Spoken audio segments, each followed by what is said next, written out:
आपण रात्रंदिवस कष्ट करून आयफोन घेतो. जर आपण तेच रात्रंदिवस कष्ट केलेले पैसे जर आपण चांगल्या ठिकाणी लावले तर भविष्यात आपल्याला त्या पैशाचा उपयोग होईल. बरोबर, हे झालं आपल्याला समजते की हे सगळ्या गोष्टी करायला पाहिजे. बरोबर, पण आपण तसं करत नाही. आपण आलेले पैसे आपल्याला जी गोष्ट आवडती त्या गोष्टीसाठी करतो, ज्या गोष्टीची आपल्याला गरजही नाहीये त्या गोष्टीसाठी हे सगळ्या गोष्टी करतो. मित्रांनो, आता मी तुम्हाला एक व्हिडिओ दाखवतो, तो व्हिडिओ पहा. एक आई आपला मुलगा 3 दिवस जेवण करत नाहीये का, तर त्याला आयफोन घ्यायचा. ह्या सगळ्या गोष्टींसाठी तो मुलगा हट्ट करतोय म्हणून त्याची आई त्याला 50-60 हजार रुपयाचा काहीतरी मोबाईल घेऊन देते.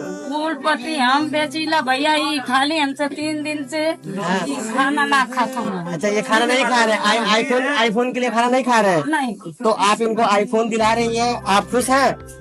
ये तो खुश है, बाकी इतना पैसा हमके लिया के दिए। इतना पैसा मम्मी को आप ला के दोगे? ठीक है, बोलो। लाओ भाई को आईफोन दो।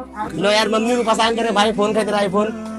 ये है भाई आईफोन लवर का पावर. हा व्हिडिओ इंस्टाग्राम आणि ट्विटरवरती ट्रेंड करतोय. अशाच गोष्टी मित्रांनो आपल्याला आपल्या आसपास ऐकायला भेटतात. लखनौमध्ये मित्रांनो खतरनाक किस्सा घडला. गजानन आणि आकाश नावाच्या 2 मुलांनी एक फ्लिपकार्टच्या थ्रू 1.5 लाख रुपयांचा कॅश ऑन डिलिव्हरी मध्ये एक आयफोन ऑर्डर केला. त्यानंतर त्यांनी काय केलं की ज्यावेळेस डिलिव्हरी बॉय, त्याचं नाव होतं भरत शाहू, तो ज्यावेळेस त्यांना डिलिव्हरी करण्यासाठी आला त्यावेळेस त्यांनी त्याचा गळा आवळून त्याला मारून टाकलं, त्याचा मर्डर करून टाकला. मर्डर केल्याच्या नंतर त्यांनी त्याची बॉडी एका पोत्यामध्ये भरली आणि ती पोतं एका इंदिरा नावाच्या तलावामध्ये टाकून दिलं. आता भरत शाहू 2 दिवस झाले घरी गेला नाही, त्यामुळे त्याच्या घरच्यांना त्याची चिंता वाटायला लागली आणि चिंता वाटायला लागल्यामुळे त्याच्या घरच्यांनी काय केलं की 25 सप्टेंबरला पोलीस स्टेशनमध्ये, जवळच्या पोलीस स्टेशनमध्ये त्यांनी तक्रार नोंदवली. तक्रार नोंदवल्याच्या नंतर त्यांना असं समजलं की ज्यावेळेस कॅश ऑन डिलिव्हरीच्या वेळेस ज्यावेळेस भरतनी आकाश नावाच्या ज्या मुलाला त्यांनी फोन केला होता लास्ट, त्याच्यावरून त्यांनी ते 2 चोर पकडले. म्हणजे तुम्ही समजू शकता मित्रांनो की आयफोनसाठी लोक कोणत्या थराला गेलेली. आपण अशा बऱ्याच गोष्टी आपल्या आसपास होताना पाहतो,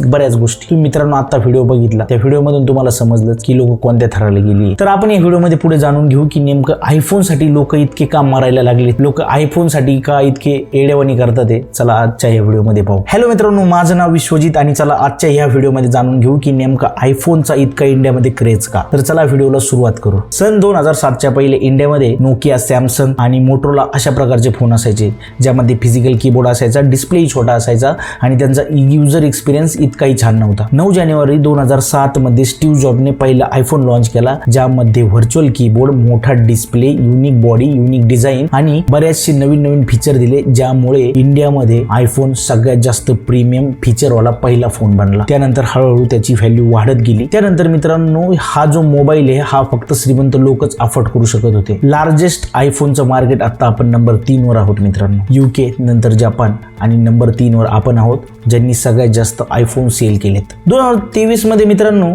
8.5 मिलियन आयफोन सेल झाले होते आणि आता 2024 मध्ये तेच आयफोन 12 मिलियनच्या आसपास आहे. मित्रांनो हे टार्गेट दिवसांदिवस वाढत चाललंय. 2024 मध्ये आयफोन एकूण 67.122 करोड रुपये रेव्हेन्यू जनरेट केलाय. पहिले मित्रांनो आयफोन चायनामधून इंडियामध्ये इम्पोर्ट केला जायचा, त्यामुळे त्याच्यात बरेचसे टॅक्स ॲड व्हायचे, बऱ्याचशा गोष्टी ॲड व्हायच्या आणि त्याची प्राइस खूप जास्त असायची.